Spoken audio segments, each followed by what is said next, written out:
Hello, everyone. Back again with our fourth debate topic here on the Extra Point. He didn't Matt DeLuca. Are you all right, brother? I'm all right. Here with Ryan. So Dwyade has recently reached a buyout with the Chicago Bulls, signed with the Cleveland Cavaliers, 1 year, $2.3 million. Are the Cavs team looking better this year than last year with these new additions?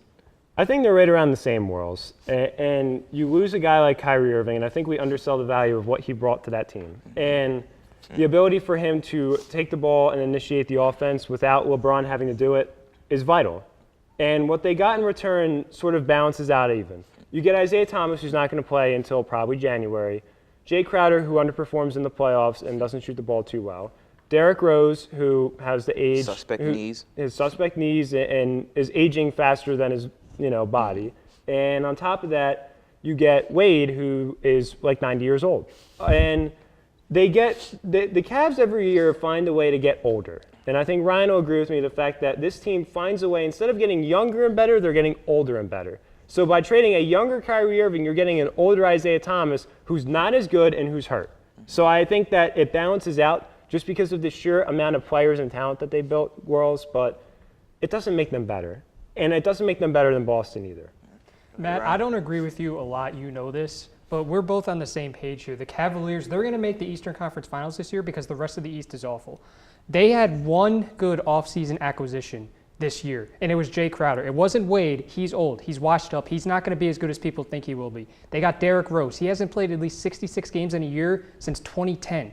They got Isaiah Thomas. Now, you know as well as I do, he's okay offensively. Defensively, major liability. He's a turnstile. He's the kind of guy you have to hide on someone in the postseason. That's not the kind of guy that's going to lead you to the finals. And I agree. Look at this bench. You have Korver, who's 36. Jefferson's 37. Fry's 34. Calderon is 36. You have J.R. Smith, who's 32. He's probably going to come off the bench now. They're all old. That's not going to win you games in the postseason, Matt. And you know this as well as I do. LeBron James, this team will go as far as he takes them.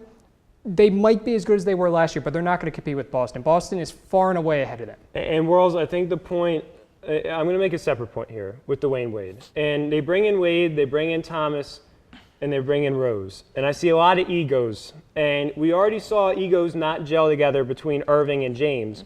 Now you're bringing in even more egos to try and mesh with not only LeBron, but also J.R. Smith, who's probably going to lose his starting spot, as Ryan alluded to. On top of that, you have Tristan Thompson, who's got the fattest contract in the NBA. The worst contract. And Kevin Love, we forget about Kevin Love, but he's not as passive as he was when he first came in.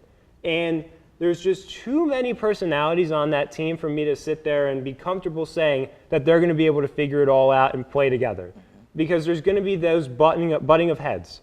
And the thing that differentiates Boston from them is that Boston is a bunch of young guys that love playing basketball and love playing together. So you could make all the offseason hype. It's all name value with the Cavaliers. The Celtics added people, but they added talent. Not so much names, but they added talent. The Cavs didn't do that. Yeah. Again, we can agree to disagree. That's it for our fourth debate segment here on the Extra Point. We'll be right back. Hog TV, channel 12.1.